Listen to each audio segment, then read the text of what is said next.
सदाशिवसमारम्भां शङ्कराचार्यमध्यमाम् अस्मदाचार्यपर्यन्तां वन्दे गुरुपरम्पराम्।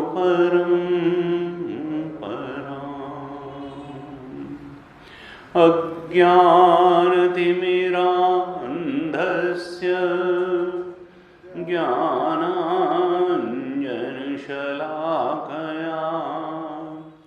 चक्षुरुन्मीलितं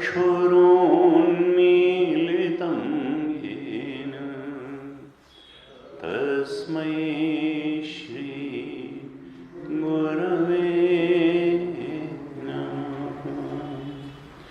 तस्मै श्री गुरवे नमः।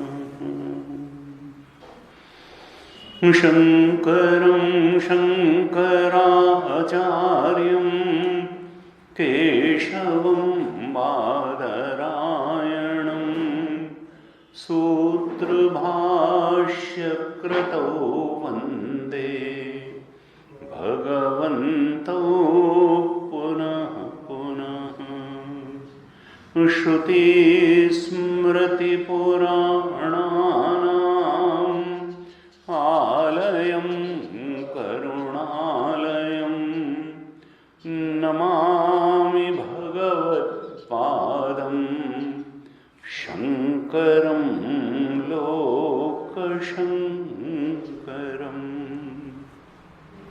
ईश्वरो गुरुरात्मेति मूर्तिभेदविभागिने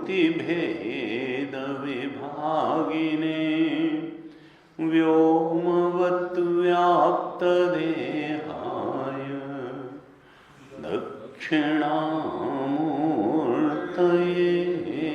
नमः। दक्षिणामूर्तये नमः।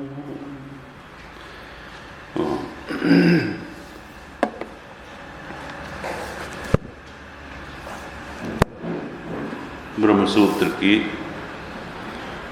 चतुसूत्री प्रथम 4 सूत्र अथातो ब्रह्म जिज्ञासा जन्माद्यस्य यतः शास्त्र योनित्वात् और तत्व समन्वयात्।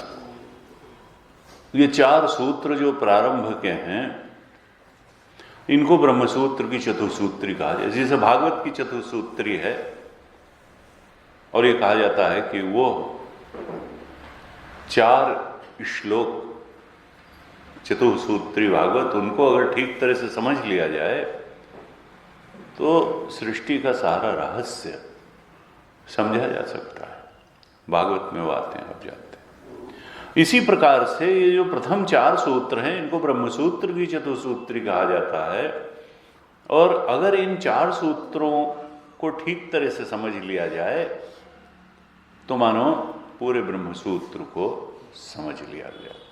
इसलिए इन 4 सूत्रों को भाष्य के साथ भली प्रकार से पढ़ने पढ़ाने का परंपरा में विधान किया गया है। इन 4 सूत्रों पर ही हम विचार करेंगे और 3 सूत्रों पर हम पूरी तरह से विचार कर चुके हैं। अब चौथे सूत्र का जो भाष्य है उसके करीब करीब हम अंत में हैं। मैं समझता हूँ 4 कक्षाओं में ये पूर्ण हो जाएगा आज के बाद। तो अथा तो ब्रह्म जिज्ञासा, ब्रह्म की तो जिज्ञासा होनी ही चाहिए, लेकिन वो ब्रह्म की जिज्ञासा किसको होगी? शुद्ध अंतःकरण में ही सत्य के बोध की जिज्ञासा होती है। नहीं तो व्यक्ति संसार का बोध पाने में ही, क्योंकि क्यूरियोसिटी तो आदमी में होती है, जिज्ञासा तो है, लेकिन अक्सर क्या होता है कि जिज्ञासा सांसारिक विषयों, सांसारिक वस्तुओं, सांसारिक परिस्थितियों, सांसारिक पिकनिक स्पॉट्स के बारे में होती है कि चलो हम भी ये देखा, चलो भाई अफ्रीका के सवन्ना में शेर कैसे भागते हैं, गिर फॉरेस्ट में कैसे हैं, डिज्नीलैंड कैसा है, नियाग्रा फॉल कैसा है, इस सब की तो जिज्ञासा होती है। लेकिन अपने सच्चे स्वरूप को जानने के बारे में जिज्ञासा किसी किसी को ही होती है। मनुष्याणाम सहस्रेषु कश्चित यतति सिद्ध है, यततामपि सिद्धानाम कश्चिन माम वेत्ति तत्वता, भगवान ने कहा दूसरे अध्याय। हजारों हजारों मनुष्यों में कोई एक होता है जिसके अंदर जिज्ञासा होती है कि जरा देखें हमारा स्वरूप क्या है, संसार का स्वरूप क्या है, भगवान का स्वरूप क्या है, ये साधना कहा जाता है, साधना का पथ क्या है, आध्यात्म क्या है, आध्यात्म का लक्ष्य क्या है, उसको पाने का मार्ग क्या है। मनुष्याणाम सहस्रेषु कश्चित यतति सिद्ध है, हजारों लोगों में कोई एक होता है। ऐसा क्यों है? क्योंकि हम वासना पुंज के साथ, अज्ञान के साथ पैदा हुए हैं, इंद्रियां बाहर देखती हैं और इसलिए हम बाहर ही खोजते हैं। और खोजते क्या है? सुख ही तो खोजते हैं। हम सोचते हैं ये पाने से सुख मिलेगा, ये भोगने से सुख मिलेगा, संसार के विषयों, प्राणी पदार्थ, परिस्थितियों को पा करके, उनका भोग करके हम सुखी हो जाएंगे। दूसरे शब्दों में हमारे अंदर कामना है, इच्छा है और बाहर इच्छा पूर्ति के साधन हैं। कामना की पूर्ति करके हमें सुख मिल जाएगा, ये सर्वमान्य धारणा के साथ हम जीवन जीते चले जाते हैं। फिर लाख गौतम बुद्ध कहें कि desire is mother of pain, इच्छा दुख की जननी है। तो आध्यात्मिक और अनाध्यात्मिक, संसारी व्यक्ति और आध्यात्मिक व्यक्ति में मूल अंतर क्या है? कहा जो कामना पूर्ति करके सुख पाने के चक्कर में पड़ा हुआ है वो संसारी है। संसार का रास्ता क्या है और अध्यात्म का रास्ता क्या है? कहा संसार का रास्ता है जब हम सोचते हैं कि कामना पूर्ति करके हम सुख पा लेंगे, तो मानो हमने संसार का रास्ता पकड़ लिया है। और जब हम धीरे धीरे इस नतीजे पर पहुंचने लगते हैं कि नहीं, कामना की पूर्ति नहीं, कामना का त्याग सुख का रास्ता है, तब मानो हम अध्यात्म के रास्ते पर चल देते हैं। तो कामना पर पूर्ति करके सुख पाने का रास्ता संसार का रास्ता है और कामना त्याग करके सुख पाने का रास्ता अध्यात्म का रास्ता है। जब ये लगता है कि देखो इच्छा पूरी होने से भी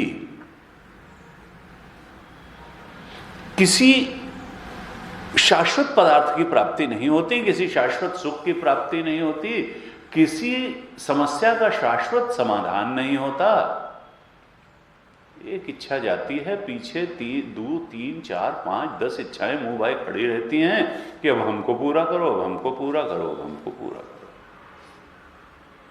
एक संत ने कहा कि देखो, विवाह होता है, स्त्री पुरुष संतान की उत्पत्ति करते हैं,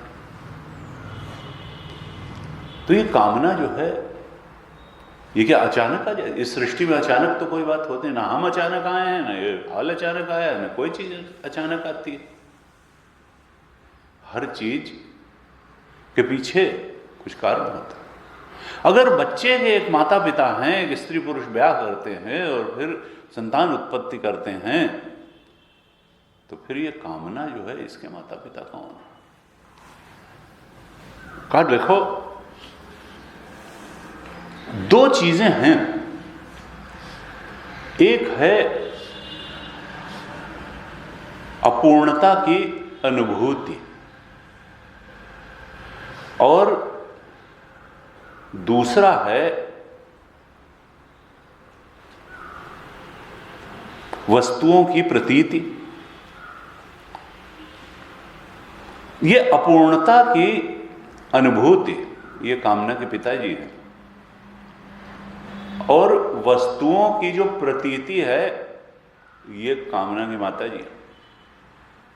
ये दोनों मिल करके ही कामना की रूपी संतान की उत्पत्ति करते हैं। संसार में वस्तुएं हैं, प्राणी पदार्थ परिस्थितियां हैं, और अंदर एक अपूर्णता की अनुभूति है। अगर अपूर्णता की अनुभूति ना हो तो कामना पैदा नहीं होगी। उस अपूर्णता की अनुभूति से हमको छुटकारा दिलाने के लिए ही कामना पैदा होती है। अपूर्णता के धरातल पर, अतृप्ति के धरातल पर ही कामना का अंकुर जन्म लेता है। मन में अतृप्ति होती है और कामना उठती है उस अतृप्ति से छुटकारा दिलाने के लिए। और हमको लगता ऐसा है, आभास ऐसा होता है कि कामना पूरी होकर के हमको तृप्ति मिल जाएगी, मिलती भी है किसी सीमा तक, लेकिन शाश्वत तृप्ति नहीं मिलती है। फिर एक कामना, फिर एक कामना, फिर एक अतृप्ति का बोध, फिर एक अपूर्णता का बोध। ये अपूर्णता का बोध मिटता नहीं है, हमेशा रहता है कि व्हाट नेक्स्ट, व्हाट नेक्स्ट, अब क्या, अब क्या। जब तक जीवन में ये अपूर्णता का बोध रहता है, रहेगा, तब तक कामना उपजेगी और कामना कहेगी कि हमको पूरा करो। कहां पूरा करो? प्रातीतिक संसार में कुछ पा करके हमको पूरा करो। और संसार क्या है? संसार स्वप्न तुल्य हो गई। यानी एक तरफ ये झूठा और मिथ्या संसार और दूसरी तरफ अतृप्ति का बोध, अपूर्णता का बोध, दोनों मिलते हैं, कामना पैदा। और है कुछ नहीं, न वो सच्चा न वो सच्चा। क्यों? क्योंकि डीप स्लीप में जब हम जाते हैं तो न तो अपूर्णता का बोध होता है और न प्राकृतिक वस्तुएं हैं वहां होती हैं। डीप स्लीप में, सुषुप्ति में अपूर्णता का बोध भी नहीं होता और स्वप्न और जागृत की तरीके से प्राकृतिक सृष्टि संसार भी नहीं होता। न स्वप्न का संसार होता है, न जागृत का संसार होता है। अर्थात जिनको पाए हम ऐसी कोई वस्तुएं, सृष्टि भी नहीं होती डीप स्लीप में, अपूर्णता का बोध भी नहीं होता है, और इसलिए वहां पर सुख ही सुख होता है। कोई नहीं कहता कि डीप स्लीप में हमें दुख भी मिला। दुख केवल स्वप्न और जागृत में होता है। डीप स्लीप में दुख नाम की कोई चीज नहीं होती, क्योंकि वहां अपूर्णता का बोध भी नहीं होता है। कोई चीज पाए ऐसी कोई प्राकृतिक सृष्टि भी नहीं होती है, और इसलिए कामना भी नहीं होती है, और इसलिए desire is mother of pain नाम की कोई चीज ही नहीं होती है। वहां सुख के अलावा कुछ नहीं होता है। इसका अर्थ क्या है कि जब तक यह अपूर्णता का बोध समाप्त नहीं होगा और संसार की कलई नहीं खुलेगी कि ये जागृत की सृष्टि भी स्वप्न सृष्टि के समान ही है। सपने होए भिखारी नृप, रंक नाग पति होए, जागे लाभ न हानि कछु, तिमि प्रपंच जिय जो है। तुलसीदास जी ने कहा देखो स्वप्न की सृष्टि की तरह ही जागृत की सृष्टि है। संसार स्वप्न तुल्यो ही राग द्वेषादि संकुलः, स्वकाले सत्यवत भाति, प्रबोधे सती असत भवेत। जैसे स्वप्न से जाग करके जब जागृत में आते हैं तो स्वप्न का संसार मिथ्या हो जाता है, ऐसे ही जब जागृत से जाग करके आत्मा में जागरण होता है तो जागृत का संसार भी, सृष्टि भी मिथ्या हो जाती है। या निशा सर्वभूतानां तस्यामि जागर्ति संयमी, यस्यामि जागर्ति भूतानि सा निशा पश्यतो मुने।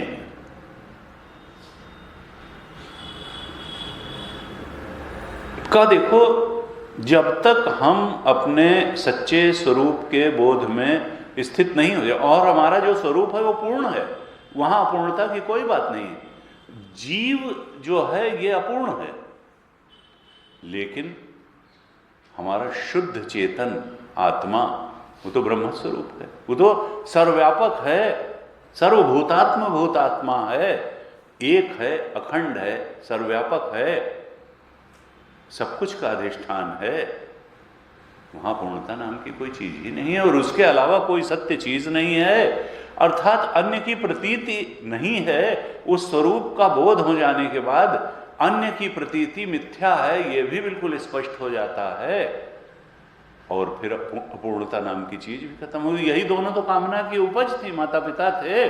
जब अपूर्णता का बोध ही चला गया और जो चीज ब्रह्म के अलावा थी वो सब मिथ्या प्रतीति मालूम पड़ गई, तो फिर कामना काहे की हो, किस लिए हो, क्यों हो। किमिच्छन्न कस्य कामाय शरीर मन संजरित, आत्मानं चेद विजानीयात् अयम अस्मि इति पुरुषः। बृहदारण्यक में कहा, पंचदशी में 100 से ऊपर श्लोक लिख दिए इसी एक बृहदारण्यक के मंत्र पर विद्यारण्य स्वामी जी ने। आत्मानम, अगर आत्मा के सच्चे स्वरूप को जान लिया, आत्मानम चेत विजानीयात्, जिस साधक ने आत्मा के सच्चे स्वरूप को जान लिया, आत्मानम चेत विजानीयात्। चेत का मतलब क्या कहा, यदि, मतलब इतना आसान नहीं है। चेत का मतलब यह है कि जानना इतना आसान नहीं है, लेकिन असंभव भी नहीं है, दुर्लभ है लेकिन असंभव नहीं है।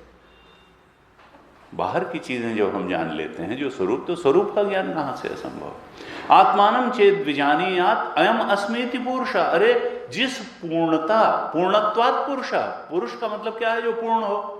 दो अर्थ होते हैं पुरुष के, पुरी शयनात् पुरुष और पूर्णत्वात् पुरुष।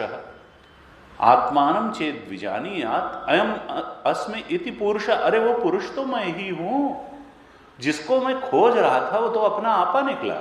वह पूर्णता का बोध तो हमारा स्वरूप ही था, पूर्णत्वात् पुरुष। चूंकि वो पूर्ण है इसलिए कहा गया वो पुरुष है, और वो पुरुष हमारा अपना आपा है, हमारा स्वरूप है। और दूसरा कहा पुरी शयनात् पुरुष। ये नवद्वारे पुरे देही नैव कुर्वन् न कारयन्, 5वें अध्याय में है।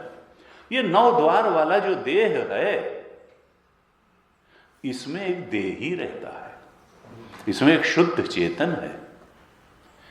और वो क्या है, वो कर्ता भोक्ता नहीं है। कर्ता भोक्ता तो चिज्जड़ ग्रंथि जीव है।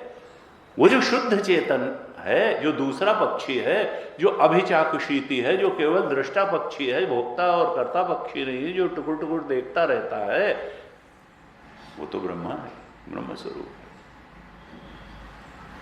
अयम अस्मि, वो पूरी शयनात् पुरुष। वो यहां क्या करता है, शयन का मतलब ये नहीं कि सोता रहता है। शयन का मतलब यह है, जैसे शयन में हम निश्चेष्ट होकर के पड़े रहते हैं, न हम कर्ता बनते हैं, न भोक्ता बनते हैं। डीप स्लीप में यही तो होता है, न हम कुछ करते हैं, न भोगते हैं, बस पड़े रहते। इसी तरीके से वो न करता है न भोगता है, तो दृष्टा है। पूरी शयनात् पुरुष।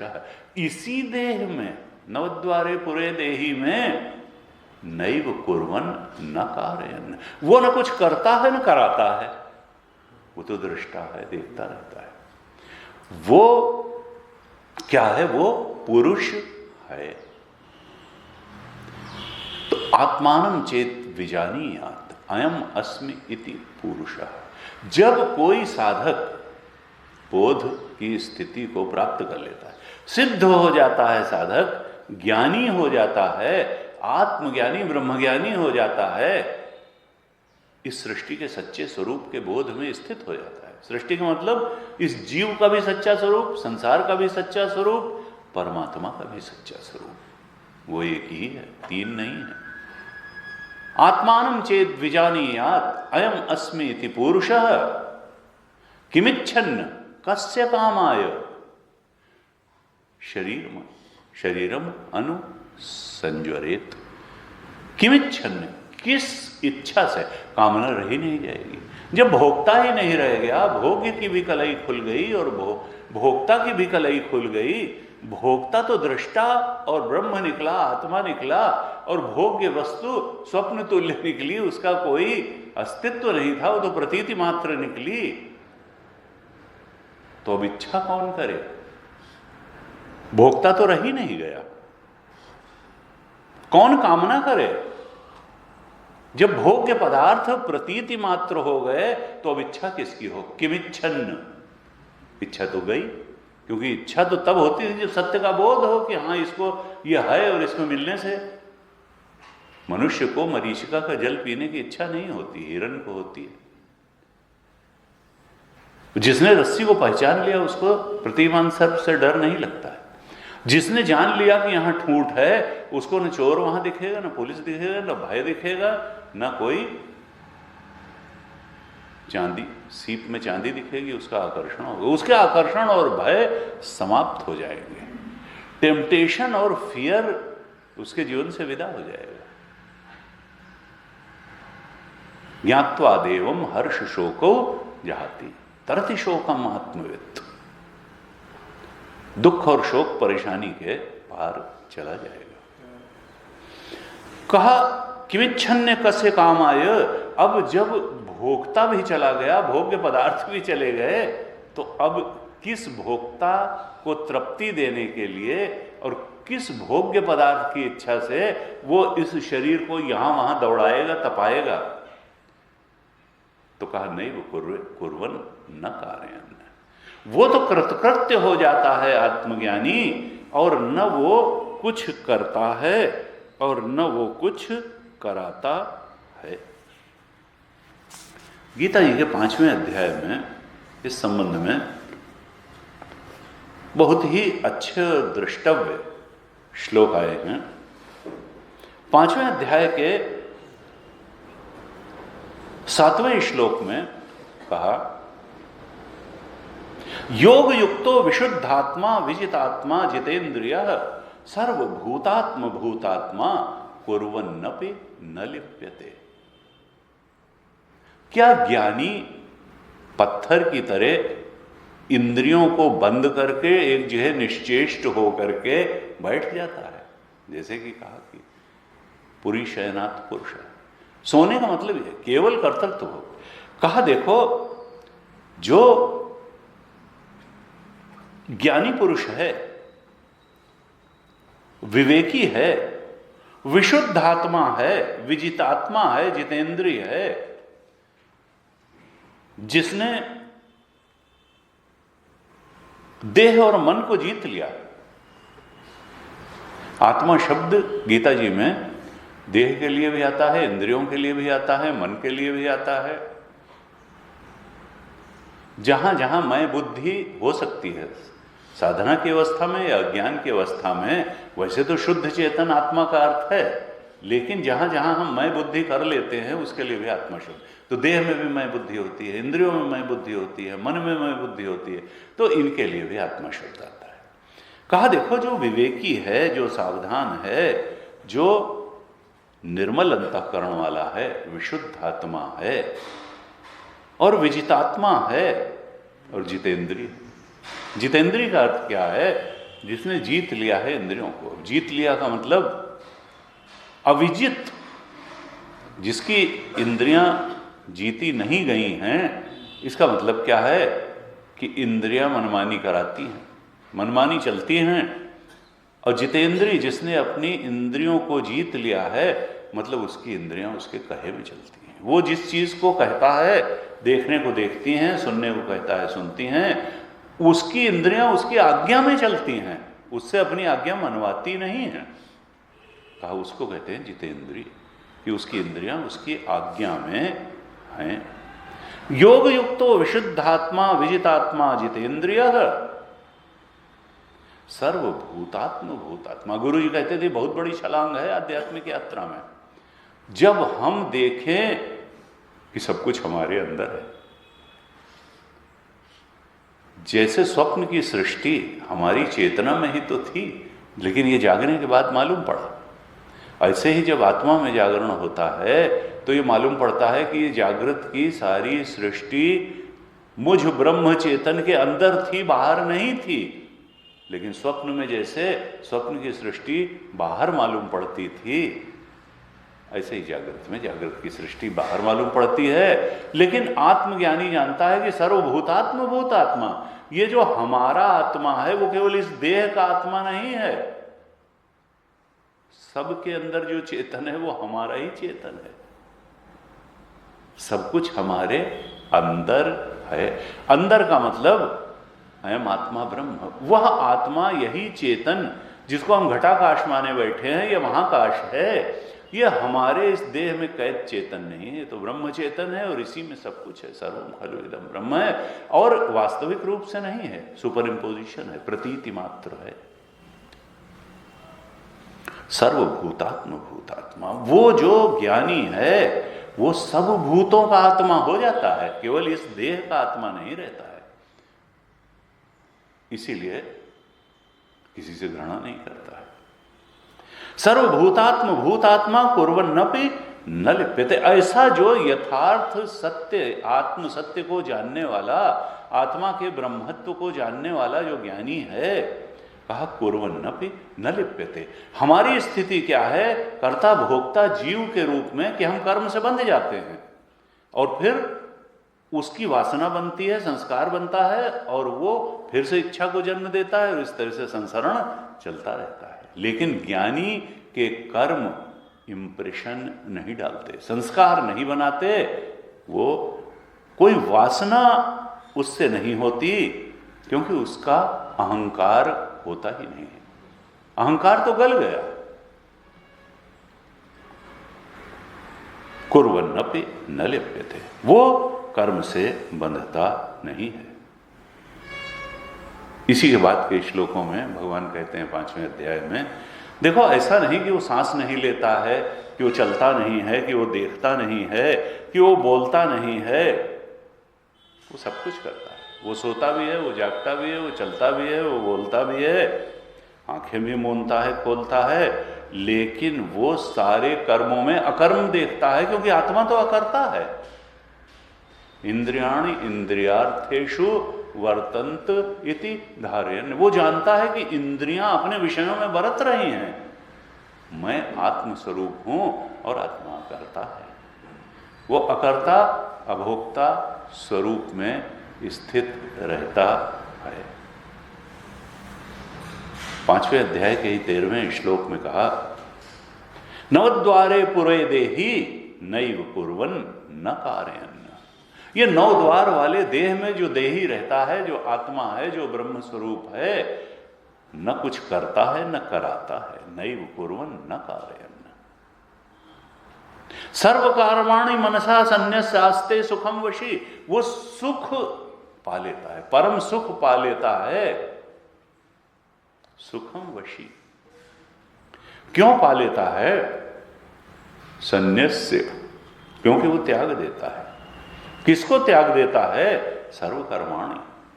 वो जानता है कि आत्मा अकर्ता है, इंद्रियां इंद्रियों में बरत रही हैं, कर्म से हमारा कुछ लेना देना नहीं है, कामना से हमारा कुछ लेना देना नहीं है। असली सन्यास मन का सन्यास है। असली सन्यास आत्मबोध से ही आता है। विवेक बुद्धि से, मन के स्तर से ही, ज्ञान द्वारा जब कामनाओं का त्याग हो जाता है तो फिर अत्यंतम सुखम अश्नुते। बाह्य स्पर्शेषु असक्तात्मा विन्दते आत्मनि यत् सुखम स ब्रह्म योग युक्तात्मा सुखम अक्षयम अश्नुते। 5वें अध्याय में का बड़ा अच्छा अध्याय है 5वां। कहा देखो, वो जान लेता है ज्ञानी कि इंद्रिय और विषयों के संयोग से प्राप्त होने वाले जो सुख हैं, ये लगता तो है कि सुख देंगे, लेकिन ये बड़ी जल्दी ही परिणाम में दुख देने वाले हैं। ये ही संस्पर्शजा भोगा दुख योने एवते। देखिए कि केवल गौतम बुद्ध ने नहीं कही बात, desire is mother of pain, यह सब भगवान गीता में भी कह रहे हैं कि जो इंद्रिय और विषय के सन्निकर्ष से प्राप्त होने वाले भोग हैं, दुख योन, वो भले तात्कालिक रूप से लगे कि सुख देने हैं, लेकिन वो दुख की योनि है, लेकिन जल्दी ही उनके परिणाम के रूप में दुख आएगा। दुख योन एवते। क्यों? आद्यंतवंतः कौन्ते, वो एक समय शुरू होता है भोग और एक समय खत्म हो जाता है। जिस समय इसको कहा मोद और प्रमोद वृत्तियां। पहले व्यक्ति सोचता है वह लड्डू है, फिर लगता है लड्डू मिलेगा, फिर लगता है लड्डू को खा लेंगे, फिर लड्डू हाथ में आ जाता है, फिर लड्डू खा लेते हैं। तो कहा कि जब तक वो लड्डू हाथ में आया है, मुंह में नहीं, उसके पहले का जितनी बातें हैं वो सब है मोद।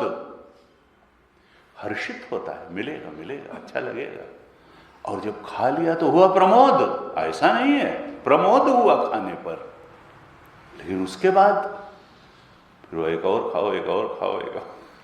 अब मत कहना खाने के लिए। एक तो अगर उसमें सुख होता तो 20वें लड्डू में भी उतना ही सुख मिलता, वो भी नहीं मिलता है, और पेट का, वो तमाम चीजें हैं। तो परिणाम में जो है कहा दुख ये न एवते, ये ही संस्पर्शया भोगा दुख ये न एवते आद्यंतवंतः कौन्तेय। ये प्रारंभ और अंत वाले हैं संस्पर्शया भोग, और इसलिए न तेषु रमते बुधा। जो ज्ञानी होता है वो उसमें सुख की तलाश नहीं करता है, वो आत्म सुख जानता है कि ये पूर्णता का सुख है, ये आने जाने वाला नहीं है, ये एक बार मिला तो हमेशा के लिए मिला। सुखम अक्षयम अश्नुते, ब्रह्म योग युक्तात्मा सुखम अक्षयम अश्नुते। वो तो अक्षय सुख के पीछे भागता है, और वो आत्मबोध से मिलता है। तो कहा देखो, ये आत्मबोध होना और न होना, इसके बीच में क्या है? तो हमने कल भी कई कक्षाओं से हम चर्चा कर रहे हैं कि आत्मबोध न होना के पीछे क्या है कि हम कर्ता भोक्ता बने हुए हैं। हमको अपने स्वरूप का ज्ञान नहीं है, ज्ञान में गलती है, अपने बारे में ज्ञान में गलती है, संसार के बारे में ज्ञान में गलती है, भगवान के बारे में ज्ञान में गलती है, और साधना पथ और साधना के लक्ष्य के बारे में ज्ञान में गलती है। ये ज्ञान में गलती अगर ठीक हो जाए तो हम अभी और यही हमारा स्वरूप ही ब्रह्म स्वरूप है अपने बारे में, और यही हमारी परेशानियों का कारण है, और यही अनंत सुख के और हमारे बीच में बाधा है। छोटी सी ज्ञान में गलती, और हमने चर्चा की थी अपने बारे में ज्ञान में गलती क्या है कि हम देह में मैं बुद्धि करके बैठे, इस उपकरण में, इस टूल में देह में मैं बुद्धि करके बैठना, ये अपने बारे में ज्ञान में गलती है। और संसार के बारे में ज्ञान में क्या गलती है कि हम संसार में सत्य बुद्धि करके बैठे। इस देह में मैं बुद्धि करके बैठना अपने बारे में ज्ञान में गलती है, संसार में सत्य बुद्धि करके बैठना संसार के बारे में ज्ञान में गलती है, और भगवान में पर बुद्धि करके बैठना भगवान के बारे में ज्ञान में गलती है कि भगवान हमसे अलग कोई सत्ता है। अरे चेतन में टुकड़े नहीं होते, भगवान में पर बुद्धि मत करो। ये जो चेतन तुम्हारे अंदर, मैं ईश्वर सर्वभूता नाम हृदय, जो चेतना तुम्हारे अंदर अनुभव में आ रही है ये ईश चेतन है। तुम इसको जीव चेतन क्यों मानते हो? परिच्छिन्न नहीं है ये ब्रह्म चेतन है, ये ईश चेतन है। तो अपने बारे में गलती, देह में मैं बुद्धि, संसार के बारे में ज्ञान में गलती, संसार में सत्य बुद्धि, और भगवान के बारे में ज्ञान में गलती, भगवान में पर बुद्धि। ये हमसे अलग कोई सत्ता है भगवान ना, भगवान जो है वो यही चेतन जो है भगवत रूप है, ब्रह्म स्वरूप है, जो हमारे अंदर अनुभव में आ रहा है। और फिर कहा साधना पथ के बारे में भी ज्ञान में गलती होती है। कई बार हम लक्ष्य तक न पहुंचाने वाली साधनाओं को बहुत महत्व दे देते हैं, और इसलिए सच्ची जो साधनाएं हैं, जो पहली 3 गलतियों को सुधार करके हमें शाश्वत सुख और शाश्वत आनंद की प्राप्ति करा सकती हैं, परेशानियों सारे दुख का नाश कर सकती हैं, हम उस साधना को नहीं करते। जो वेदांत का, गीता का मूल संदेश है कि seer is substratum of this universe, साक्षी ब्रह्म है, जो हमारी ही वृत्तियों का साक्षी है, वो केवल हमारी धरोहर नहीं है, हमारी वृत्तियों का साक्षी नहीं है, वो तो ब्रह्म है। जो अद्वैत तत्व है, सच्चिदानंद तत्व है, जो हमारा साक्षी है, वो सच्चिदानंद स्वरूप है, वो सत्य है, वो चेतन है, वो आनंद है। तैत्तिरीय में कहा सत्यम ज्ञानम अनंतम ब्रह्म, वो अनंत है, वो सत्य है, वो ज्ञान स्वरूप है। देखो ज्ञान बीच में है। अगर हमको बहुत मिठाई भी खिलाई जाए और हमको मालूम न पड़े तो फिर उसका कोई मतलब नहीं। आनंद हमेशा जाना जाएगा तब तो आनंद होगा, नहीं तो हमको चाहे जितना हमारे बैंक, अगर हमें मालूम नहीं है कि है तो फिर आता है, राजा का लड़का हो चाहे जो। तो चेतना बहुत महत्वपूर्ण चीज है। आनंद की अनुभूति होनी चाहिए और सत्य की भी अनुभूति होनी चाहिए। इसलिए कहते हैं चेतन, सत्य चित्त आनंद, चेतन बीच में। आनंद की भी अनुभूति हो और सत्य की भी अनुभूति हो, क्योंकि अनुभूति नहीं होगी अगर तो फिर हुआ करे सत्य, हुआ करे आनंद। एग्जिस्टेंस, कॉन्शियसनेस, ब्लिस, अस्तित्व। हम क्या करते हैं कि हम बनने के चक्कर में पड़े रहते हैं। गुरु जी कहते थे देखो, we are living in a state of becoming, not in a state of being. हमारा अस्तित्व ही महान है, लेकिन हम जब उधर से आंख हमारी बंद हो जाती है, हम उस अस्तित्व की महानता के बोध से अपने आप को वंचित कर लेते हैं अज्ञान के कारण। तब हमको स्टेट ऑफ बीइंग का महत्व ही नहीं समझ में आता, और तब हम स्टेट ऑफ बिकमिंग के चक्कर में पड़ते हैं। हम ये बन जाएं, हम ये बन जाएं, हम ये बन जाएं, हम ये बन जाएं, हम धनवान बन जाएं, हम बलवान बन जाएं, हम पदवान बन जाएं। We are living in a state of becoming. ये जीव पता नहीं क्या क्या बनना चाहता है, कर्म करके और भोग करके पाना चाहता है। और है क्या? Existence, consciousness, bliss, pure existence. हमारा जो स्वरूप है वो अस्तित्व मात्र है, चेतन मात्र है, आनंद मात्र है, लेकिन उसका बोध न होने के कारण हम अस्तित्व मात्र में संतुष्टि का बोध नहीं प्राप्त कर पाते, हम कुछ बनने में फंसे रहते हैं। We are living in a state of becoming, not in a state of being.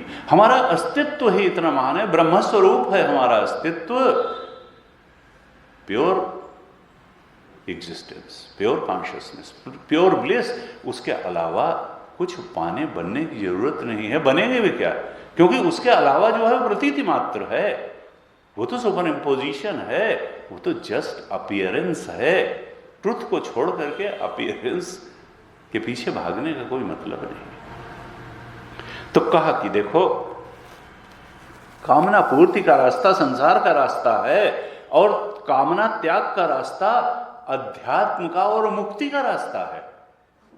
तो सारे संतों ने कहा संन्यास्ते आस्ते सुखम वशी, संन्यास्य, कामना से संन्यास करो, सुख पा जाओगे, स्वरूप सुख का बोध होगा, शाश्वत सुख पा जाओगे।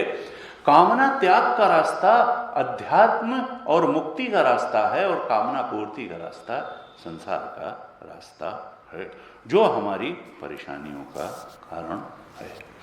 ऐसे जो है बताया, कल हमने चर्चा की थी, ये पेज 81 से लेकर के 100 तक का भाष्य हमने जो पर्चे दिए थे उसमें नहीं है, और कल हमने 86 पेज तक चर्चा की थी भाष्य की।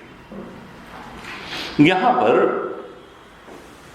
भाष्यकार ने लिखा कि देखो, श्रुति जब प्रेरणा देती है या डांट लगाती है,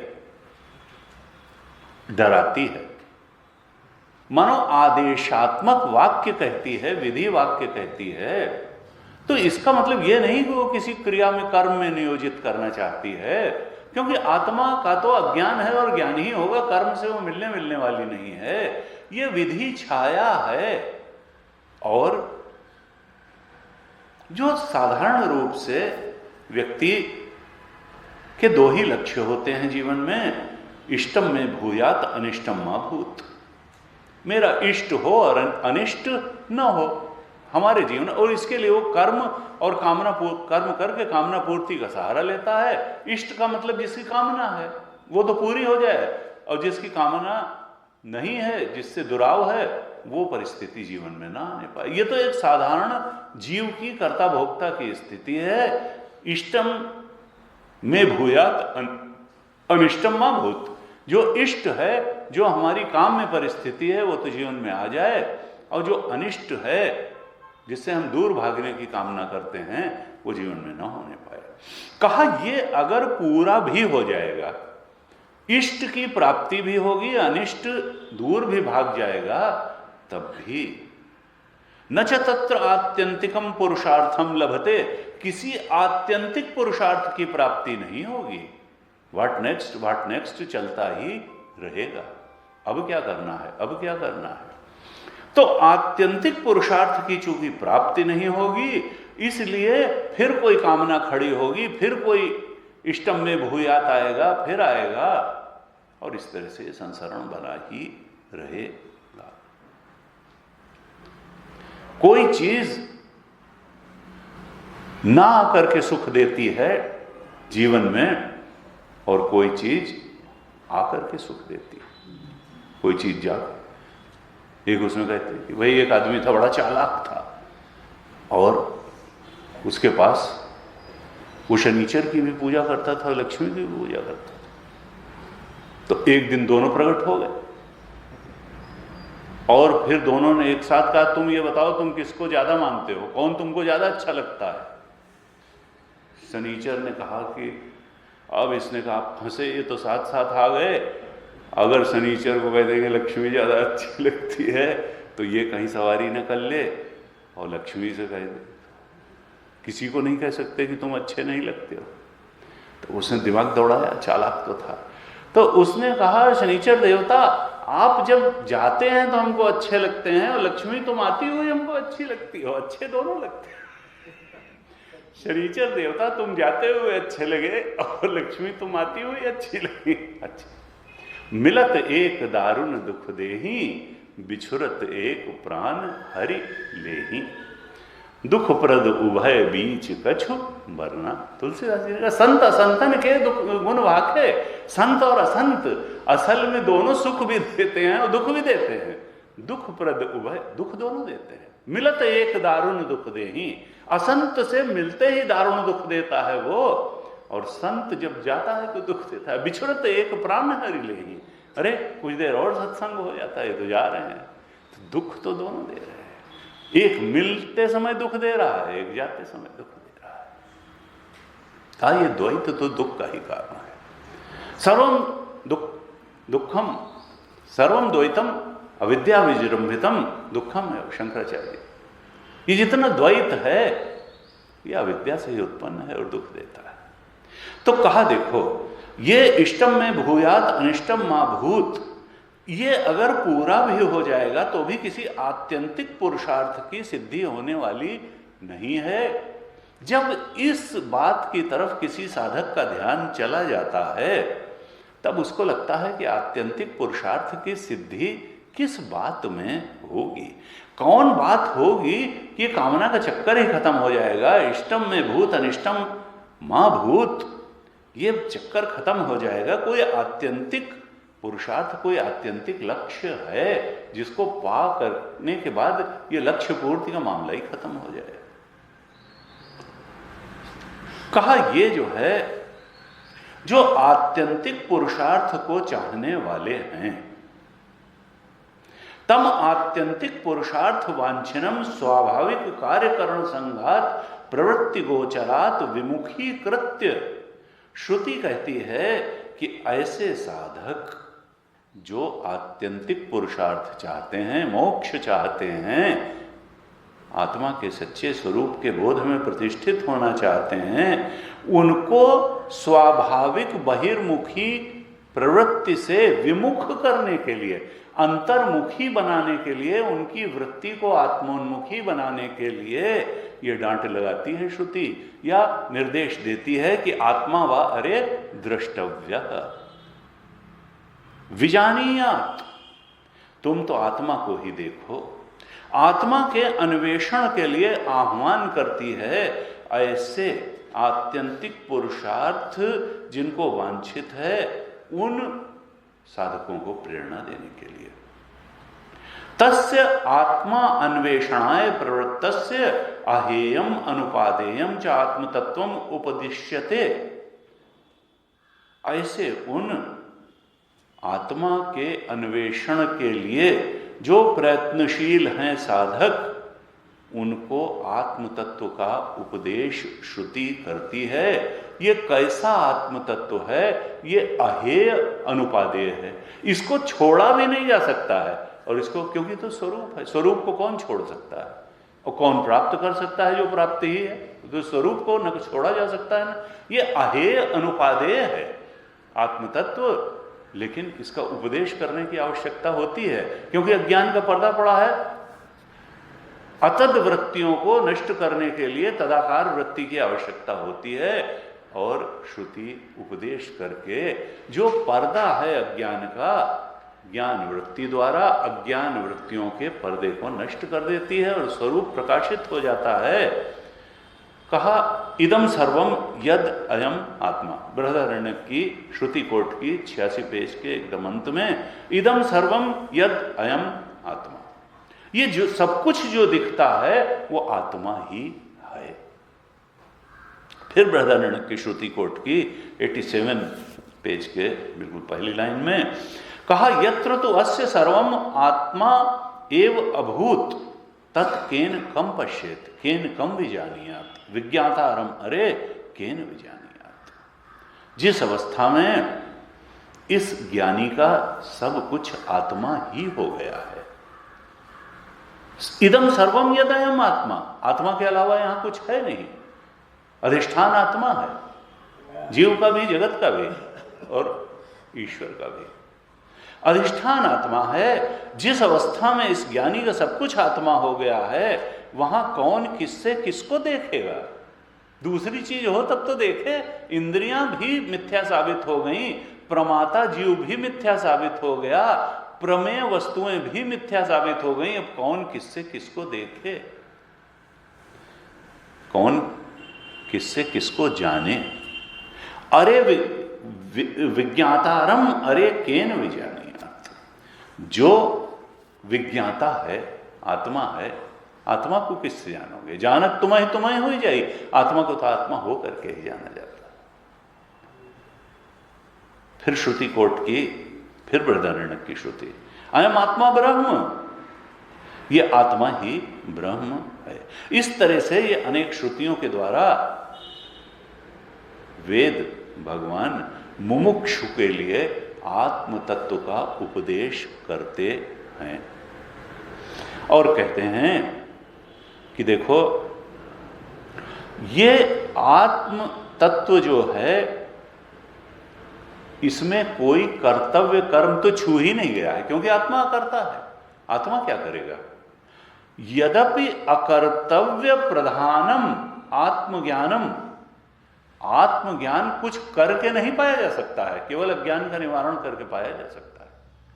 यद्यपि अकर्तव्य प्रधानम आत्मज्ञानम हानाय उपादानाय व न भवति इति, ये इसमें कर्तव्य का तो लेश मात्र भी नहीं, कर्तव्य छू ही नहीं गया है, फिर भी न तो ये इसको छोड़ा जा सकता है, न इसको हान और उपादान। ब्रह्म को न पकड़ा जा सकता है न छोड़ा जा सकता है। ये जो आत्मज्ञान है ये किसी चीज को पकड़ने के लिए भी नहीं है और छोड़ने के लिए भी नहीं है। आत्मज्ञान किसी कर्तव्य के प्रतिपादन के लिए नहीं है, केवल आत्मा के बोध के लिए आत्मज्ञान होता है। और उसी रूप में श्रुति इसका उपदेश भी करती है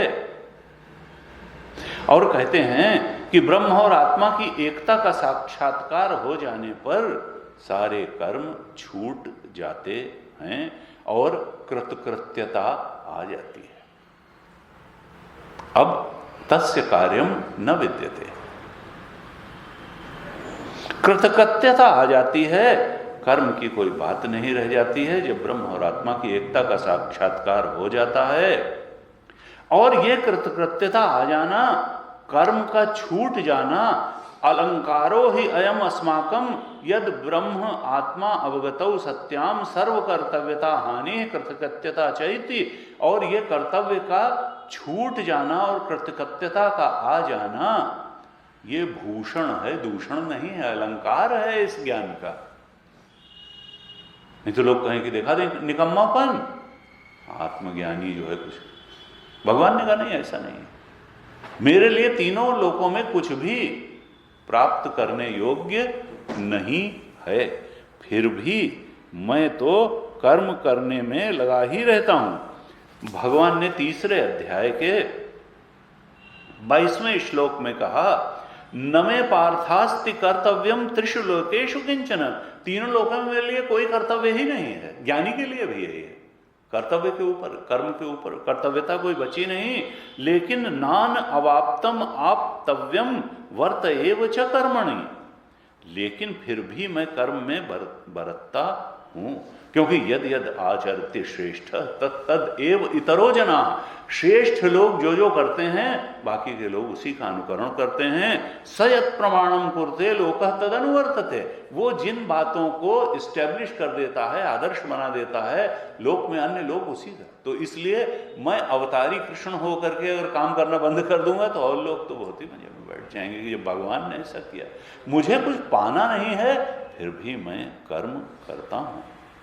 तो कहा कि देखो, इसी तरह से ज्ञानी कर्तव्यता के ऊपर उठ जाता है, कृतकृत्य हो जाता है, लेकिन ये उसके लिए भूषण है, दूषण नहीं है।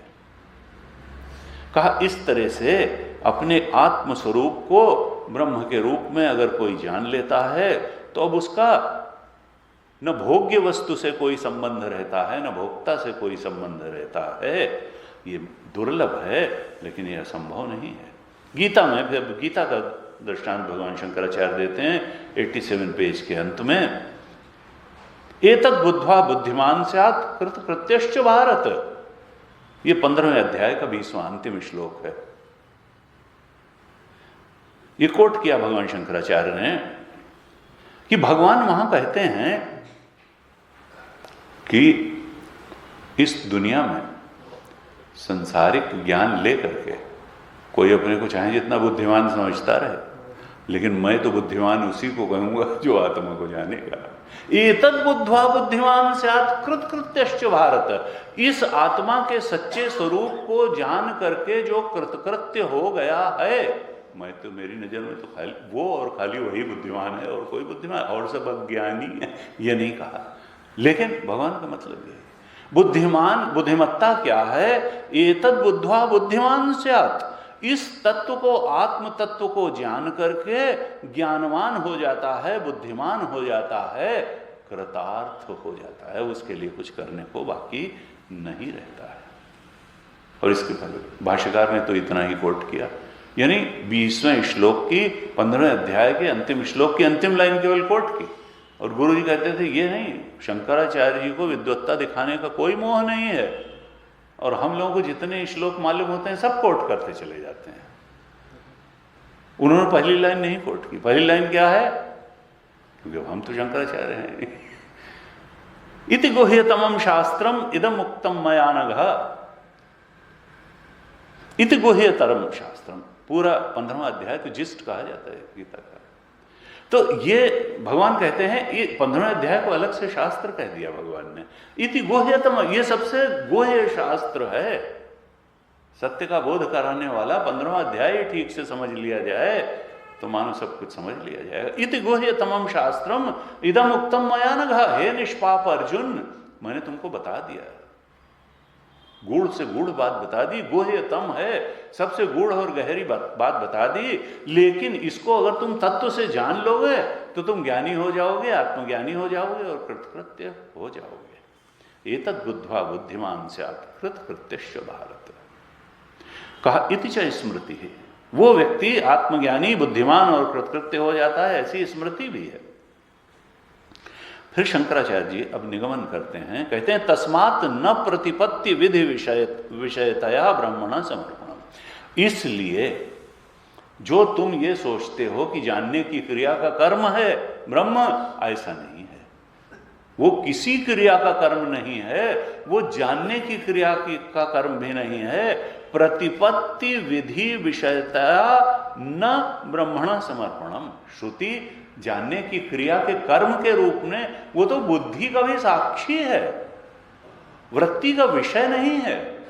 जानने जैसे और चीजों को हम जानते हैं वृत्ति द्वारा विषय के रूप में, ये जो आत्मा है ये जानने की क्रिया का कर्म नहीं है। जैसे और सब चीजें जानने की क्रिया की, संसार की चीजें होती हैं, वो तो वृत्ति से स्थूल होती हैं, इसलिए वृत्ति उनको जान लेती है। ये आत्मदेव तो वृत्ति से सूक्ष्म है, ये वृत्ति का विषय नहीं है, ये तो वृत्ति के साक्षी हैं।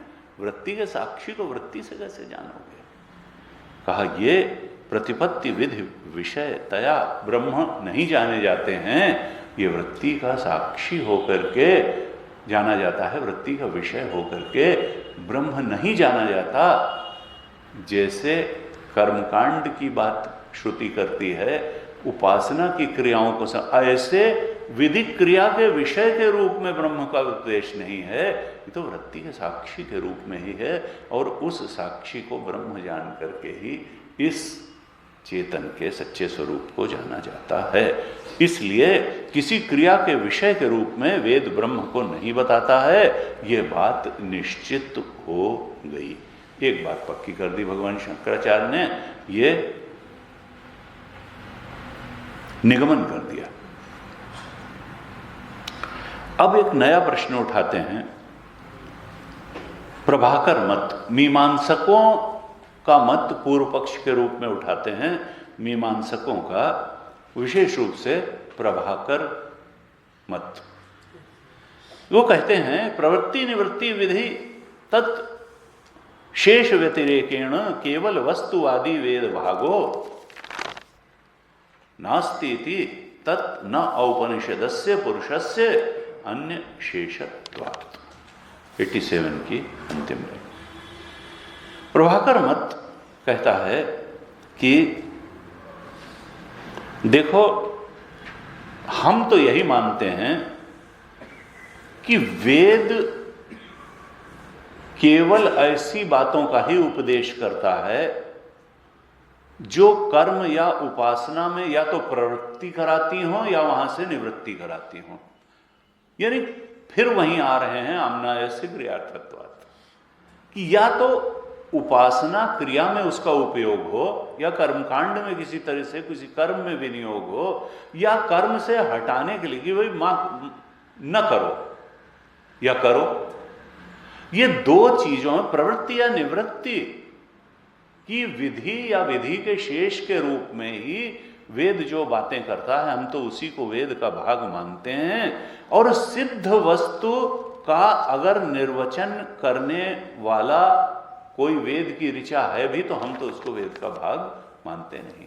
भूत वस्तु, सिद्ध वस्तु, क्योंकि ब्रह्म तो सिद्ध वस्तु है, ऐसी ऋचाओं को हम वेद का भाग ही नहीं मानते हैं। भाष्यकार कहते हैं ना, तुम गलती करो। औपनिषदस्य पुरुषस्य अनन्य शेषत, उपनिषद में ही बताया गया है कि ब्रह्म किसी अन्य विधि का शेष नहीं है। किसी ना वो कर्म की विधि का अंग है, ना उपासना की विधि का अंग है, वो तो शेषी है, वो तो अंगी है, वो अंग नहीं है। आत्मा जगत का मूल है, वेद कहता है। आत्मा में जाकर के ये जो आत्म तत्व है ये कर्म में जाकर के सार्थक नहीं होता है। जैसा तुम समझते हो कि अगर किसी वेद की ऋचा उपदेश कर्म में नियोजित करना, कर्म से लगाने यानी धर्म में लगाने और धर्म से हटाने वाला नहीं है तो उसका वो वेद का भाग ही नहीं है। तो देखो ये आत्म तत्व, आत्मदेव ऐसे हैं कि कर्म में जाकर के इनकी सार्थकता नहीं है, बल्कि सारे कर्म आत्मा में जाकर के सार्थक होते हैं।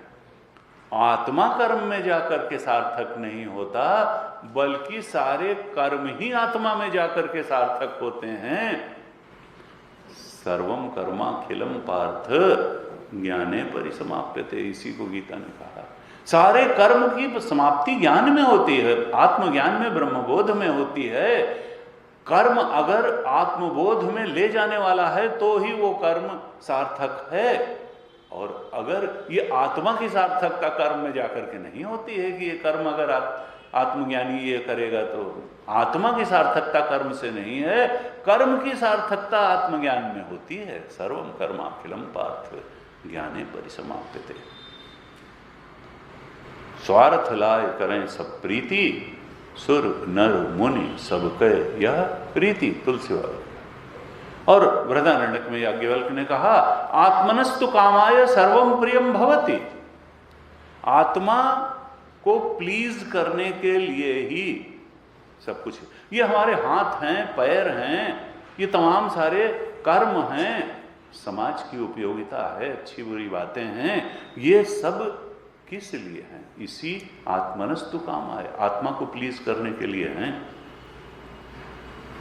स्वार्थ लाए, गुरु जी कहते थे भाई देखो इसको मिस इंटरप्रेट मत कर लेना। इसका मतलब क्या है कि आत्मा शेषी है, आत्मा अंगी है, उसी आत्मा को प्लीज करने के लिए सब काम किया जाता है। आत्मनस्तु कामाय सर्वम प्रियम भवति। इसका मतलब क्या है कि और सब चीज अंग है और आत्मा अंगी है। आत्मनस्तु कामाय सर्वम प्रियम भवति। इस आत्मदेव को खुश करने के लिए, प्रसन्न करने के लिए ही तो सब कुछ किया जाता है। स्वार्थ लाए करें, स्वार्थ का मतलब वो संकीर्ण दृष्टि से नहीं, ये गुरु कहते थे ये ट्रांसलेशन है आत्मनस्तु कामाय सर्वम प्रियम भवति का। स्वार्थ लाए करें यानी सबसे बड़ा स्वार्थ क्या है? आत्मा को प्रसन्न। इसी को एक संत कहते थे मौज में रहो। भाई देखो आध्यात्मिक व्यक्ति से दुखी होने का अधिकार छीन लिया जाता है। आप आध्यात्मिक रूप से उन्नत हैं, ये इसी से परिलक्षित है कि आप दुखी ना होइए कभी। दुखी होना ठीक नहीं है, दुखी होने की कोई बात नहीं, किसी बात से दुखी नहीं होना। कहा कि देखो आत्मा शेषी है, आत्मा अंगी है और सब कुछ उसका अंग है, चाहे कर्म हो, चाहे उपासना हो, चाहे जो कहते हैं कि यो असौ उपनिषत्सु एव अधिगतः पुरुषः असंसारी ब्रह्म, ये जो ब्रह्म है ये असंसारी है। मतलब संसार तो इसकी अपेक्षा से कोई रियल एग्जिस्टेंस रखता नहीं, ये असंसारी है। ये ब्रह्म क्या है? ये पुरुष असंसारी है और उपनिषत्सु एव अधिगता, केवल उपनिषद से ही जाना जा सकता है। इसका अधिगम, इसका ज्ञान केवल उपनिषद से ही हो सकता है। ध्यान लगा के नहीं होगा, क्रियात्मक पूजा करके नहीं होगा, कर्मकांड से नहीं होगा। उपनिषत्सु एव, शंकराचार्य जी एव शब्द लगाते हैं ही, इस आत्म तत्व का ज्ञान केवल और केवल उपनिषद से ही इसका अधिगम होता है। और ये पुरुष असंसारी है। उत्पाद्यादि चतुर्विध द्रव्य विलक्षण, और जो द्रव्य की चार गतियां हैं, उत्पाद्य, विकार्य, आप्य और संस्कार, उन चारों गतियों से भी ये विलक्षण है, उससे नहीं पाया जा सकता है। और कहा स्वप्रकरणस्थ अनन्य शेषः, ये तो स्वप्रकरण में ही स्थित है, अर्थात वेदांत का प्रकरण चूंकि चल रहा है। स्वप्रकरण का मतलब वेदांत का प्रकरण। वेदांत वेद्यम विभुम, ये केवल वेदांत से ही वेद्य है, उपनिषद से ही वेद्य है। ये ब्रह्म शास्त्र योनित्वात् है, ये वेदांत से वेद्य है। नान्य शेषः, ये किसी अन्य का अंग नहीं है। वेदांतों से ही, महावाक्य से ही इसका बोध होता है। न सौ नास्ति न अधिगम्यते इति वा शक्यम वदितुम, इसके बारे में यह नहीं कहा जा सकता है कि यह नहीं है। कुछ लोग यही कहते हैं ना, ये आत्मज्ञान नहीं है तो आत्मा है ही नहीं। यह नहीं कर, ना सौ नास्ति, यह नहीं कहा जा सकता कि यह पुरुष, ये आत्मा, ये ब्रह्म, ये नहीं है, ऐसा नहीं कहा जा सकता है। और फिर कुछ लोग, अरे इसका ज्ञान कहाँ हुआ भाई, अब सब लिखी हुई है बात। कहा न अधिगम्यते इति वा शक्यम वदितुम, ये भी नहीं कहा जा सकता कि इसका बोध नहीं हो सकता है। न तो ये कहा जा सकता है कि आत्मा नहीं है, और न ये कहा नहीं, ये न यही कहा जा सकता है कि इसका बोध नहीं हो सकता। ये दोनों बातें गलत हैं। आत्म तत्व है भी और इसका बोध भी होता है। इन दोनों बातों का निराकरण नहीं किया जा सकता है, ये नहीं कर सकते। क्यों? क्योंकि बृहदारण्यक की श्रुति कोट की कि नेति नेति कह के इस आत्मा का बोध श्रुति कराती है। यानी सारे दृश्य जगत का निषेध करके जिसका निषेध नहीं किया जा सकता है, वही तुम्हारा अपना आत्मा है। सब कुछ का निषेध हम कर सकते हैं, निषेध करने वाले का निषेध हम नहीं कर सकते। अपना निषेध कौन कर सकता है? मैं नहीं हूं, ये तो कोई कह ही नहीं सकता है। क्योंकि जो ये कहेगा कि मैं नहीं हूं, वो तो रहेगा ही। निषेध करने वाले, नेति नेति इति आत्मा स एष नेति नेति इति आत्मा, ये नहीं है, ये नहीं है, इस प्रकार सर्वदर्श का निषेध करके आत्मा को उपदेश श्रुति करती है। क्यों? क्योंकि और सब का निषेध किया जा सकता है, अपने आत्मा का निराकरण कोई कर नहीं सकता है। क्योंकि जो निराकरण करने वाला है वही तो आत्मा है, फिर अपना निराकरण कोई कैसे करेगा? इसी को कहा तुलसीदास जी ने कि गो गोचर जहां लगी मन जाई, सो सब माया जाने ओ भाई। ये हम मन और बुद्धि और इंद्रियां जहां तक ये सोच सकती हैं, मन जहां जहां तक जा सकता है, इंद्रियां जहां जहां तक परसीव कर सकती हैं, सब माया है, वो सत्य नहीं है, वो आत्म तत्व नहीं है। सो सब माया जाने। कहा ये निराकरण करते जाओ, मन और मन में आने वाली जो जो कुछ चीज है, मन का भी निराकरण कर दो, तो जिसने कर दिया अमनी भाव को जो प्राप्त हो गया, बस वही तो आत्मा है। फिर कहते हैं कि अब एक नया पूर्व पक्ष उठाते हैं। कहते हैं इसलिए ये ननु आत्मा अहम प्रत्यय विषयत्वात् उपनिषत्सु एव विज्ञाते इति अनुपपन्नम। कहते हैं कि ये जो अहम प्रत्यय का विषय है आत्मा, ये पूर्व पक्ष है। पूर्व पक्षी कहता है कि देखो ये अहम ही तो सब कुछ जानता है और अहम का विषय मैं ही तो सब कुछ जानता हूं, अहम ही तो सब कुछ जानता है। अगर ये अहम प्रत्यय का विषय आत्मा है तो फिर ये कैसे कहते हो कि ये खाली उपनिषद से जाना जाएगा? जानने का इक्विपमेंट तो अहम जानामि, अहम सुखम जानामि, अहम दुखम जानामि, अहम अनुकूलता जानामि, अहम प्रतिकूलता जानामि। भाई इस संसार में पेड़ पौधा हाल पति पत्नी भाई बहन माता पिता सब कुछ को जानने वाला मैं ही तो हूं। अहम, ये जो हमारे अंदर अहम है वही तो जानने वाला है। और वो किसको जानता है? इदम को जानता है, दूसरे को जानता है इदम। तो ये जानेगा तो अहम जानेगा, आत्मा को भी अहम ही जानेगा। तो ये कैसे कहते हो कि ये केवल उपनिषद से ही जाना जाता है? अहम के विषय के रूप में हम तो कहते हैं कि अहम के विषय के रूप में ही हर चीज जानी जाती है, तो आत्मा को भी अहम के विषय के रूप में ही जान लिया जाएगा। ये कहना तुम्हारा ठीक नहीं है कि उपनिषत्सु एव अधिगता, ये केवल उपनिषद से ही जाना जाएगा।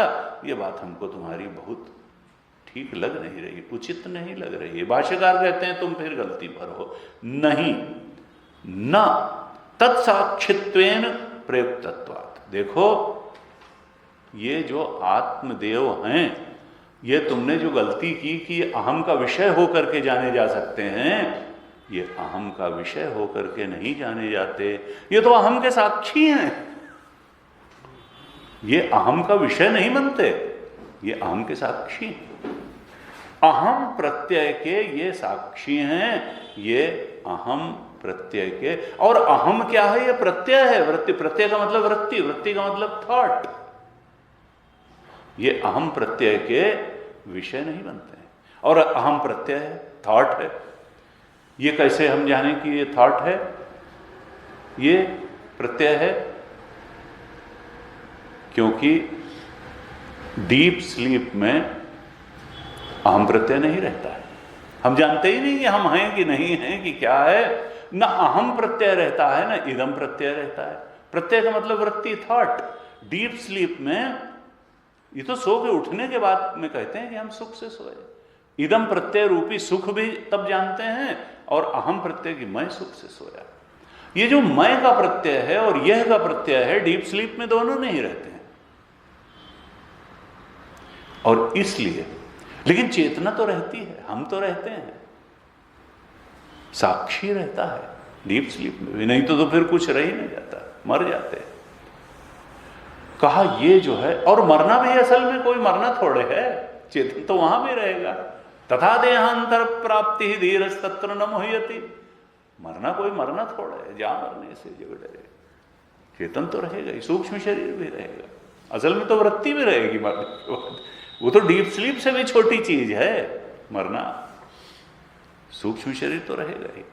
तो कहा कि देखो तुम गलती कहां कर रहे हो कि अहम प्रत्यय के साक्षी के रूप में आत्मा को जाना जाता है, आत्मा को अहम प्रत्यय के विषय के रूप में नहीं जाना जाता है। क्योंकि अहम प्रत्यय समाप्त हो जाता है, लेकिन आत्मा तो बना रहता है, चेतन तो बना रहता है। तो साक्षी जो है वो अहम प्रत्यय का विषय नहीं है, आत्मा तो अहम प्रत्यय का साक्षी है। और कहा ये साक्षी क्या है? बताते हैं न ही अहम प्रत्यय विषय कर्तृ व्यतिरेकेण तत्साक्षी सर्वभूतस्थः समः एकः कूटस्थ नित्यः पुरुषः विधिकांडे तर्क समये वा केनचित् अधिगतः सर्वस्य आत्मा अतः स न केनचित् प्रत्याख्यातु शक्यः विधिशेषत्वं वा नेतुम्। भाष्यकार कहते हैं कि देखो, ये जो अहम प्रत्यय का साक्षी आत्मा है उसका स्वरूप कैसा है, ये हर प्रत्यय का एक विषय होता है। कोई भी प्रत्यय बिना विषय के नहीं, कोई भी वृत्ति बिना विषय के नहीं होती, कोई भी थॉट निर्विषयी का नहीं होती। कोई अगर विचार होगा तो किसी न किसी विषय का ही विचार होगा। वृत्ति हमेशा सगर्भा होती है, वृत्ति बिना विषय के होती ही नहीं है। अगर हमारा कोई थॉट है तो उसका कोई विषय जरूर होगा, और अहम अगर प्रत्यय है तो इसका भी कोई न कोई विषय जरूर होगा। तो अहम प्रत्यय का विषय क्या है? कहा अहम प्रत्यय का विषय है कर्ता। भाष्यकार कहते हैं अहम प्रत्यय विषय कर्तृ, अहम प्रत्यय का विषय है कर्ता, मैं कर्ता। और फिर अहम भोक्ता भी आ जाता है उसके बाद, क्योंकि कर्म का कोई परिणाम होगा उसका। लेकिन अहम वृत्ति का विषय क्या है? अहम वृत्ति का विषय है कर्ता। और ये आत्मा क्या है? ये अहम वृत्ति का विषय नहीं है, ये अहम वृत्ति का साक्षी। अहम वृत्ति का विषय तो है कर्ता, लेकिन अहम वृत्ति का साक्षी है आत्मा। अहम वृत्ति का साक्षी होकर के हम अपने आत्म स्वरूप को पहचान सकते हैं। अहम वृत्ति का विषय है कर्ता, और तद व्यतिरिक्त उससे अलग है उसी अहम प्रत्यय का साक्षी। और ये साक्षी कैसा है? सर्वभूतस्थ। ये केवल हमारी वृत्तियों का साक्षी नहीं है, ये ब्रह्म है। सर्वभूतस्थ, ये साक्षी सारे भूतों में स्थित है। ये केवल ये हमारे अंतःकरण का ही नहीं है, ये अंतःकरण का भी है। हमारे ये साक्षी जो अहम प्रत्यय का साक्षी है, ये हमारे अंतःकरण का भी है, लेकिन हमारे अंतःकरण का ही नहीं है। ये तो सारे सब कुछ का साक्षी, सर्व साक्षी है। सर्वभूतस्था, ये संपूर्ण भूतों में स्थित है, और ये अनेक नहीं है, एक है। एकः कूटस्थ नित्य, ये क्या है? ये अंतरतम है, और ये नित्य है। ये न कोई पैदा हुआ न कभी मरेगा, ये नित्य है। और कहा कि विधि कांडे तर्क समये वा केनचित अधिगता, ये जो आत्मा है ये न तो कर्मकांड से जाना जा सकता है, विधि कांडे कर्मकांड की विधियों से नहीं जाना जा सकता है, उन श्रुतियों से नहीं जाना जा सकता है, और तर्क समय और न अनुमान आदि तर्क प्रमाण से ही ये जाना जा सकता है। कहा ये आत्मा, ये तो अहम प्रत्यय के साक्षी के रूप में ही इसको जाना जा सकता है। ये विधि का विषय नहीं है, ये तर्क का विषय नहीं है, और इसलिए ये विधि का शेष नहीं है। अब यहां क्या कहा कि सर्वभूतस्थ समः एकः, ये जो साक्षी है ये सर्वभूतों में स्थित है, केवल हमारी वृत्तियों का। ये आत्मदेव जो हैं ये एक हैं, और कूटस्थ नित्य हैं, और सर्वभूतस्थ हैं, एक हैं। यहाँ कहाँ कह रहे हैं हिंट? यहाँ पर भाष्यकार ने कहा देखो श्रुति मत क्या है कि ये सांख्य और योग वाला साक्षी नहीं है, वहां वाला दृष्टा नहीं है ये। नहीं तो यहां अगर 40 लोग ध्यान लगा के बैठे हैं इस क्लास में तो 40 दृष्टा बैठ जाएंगे। यहां कहता है कि नहीं, कहते हैं वो साक्षी, वो दृष्टा एक है, सर्वभूतस्थ है, कूटस्थ है। अनेक आत्मा नहीं होते, आत्मा एक है। 50 दृष्टा नहीं होते हैं, वो जो दृष्टा साक्षी है वो एक है। इसका मतलब क्या है, क्या कहना चाह रहे हैं कि जो ध्यानियों का दृष्टा है उनकी जो 50-60 दृष्टा, अनेक दृष्टा की मान्यता है वो भ्रम है, वो सत्य नहीं है। सत्य क्या है कि आत्मा एक अखंड सर्वव्यापक है, ब्रह्म है। जब तक वहां नहीं पहुंचेंगे तो केवल ध्यान करके साक्षी का, वृत्तियों का दृष्टा हो करके उस आत्मा के सच्चे स्वरूप का ज्ञान नहीं हो सकता है। अयम आत्मा ब्रह्म तक जब तक नहीं पहुंचेंगे तब तक केवल दृष्टा के स्वरूप के स्थानम से तदा दृष्टु स्वरूपे अवस्थानम से आत्मा के सच्चे स्वरूप का ज्ञान नहीं होगा, क्योंकि वो तो जो साक्षी है सर्वभूतस्थ है, समः है और एक है। तो ये जो सर्वभूतस्थ है ये सांख्य और योग का साक्षी नहीं है, ये वेदांत का साक्षी है। ये आत्मा है और ये ब्रह्म है। ब्रह्मसूत्र चाहता है कि इस बोध में प्रतिष्ठा हो जाए, और कहा कोई इसको नकार नहीं सकता है और ये भी नहीं कह सकता कि इसमें प्रतिष्ठा, अधिगम इसका होता नहीं है। ये दोनों गलत मान्यता है। आज ओम पूर्णमदः पूर्णमिदं पूर्णात् पूर्णमुदच्यते पूर्णस्य पूर्णमादाय पूर्णमेवावशिष्यते। ओम शांति शांति शांति। हरि ओम श्री गुरुभ्यो नमः। हरि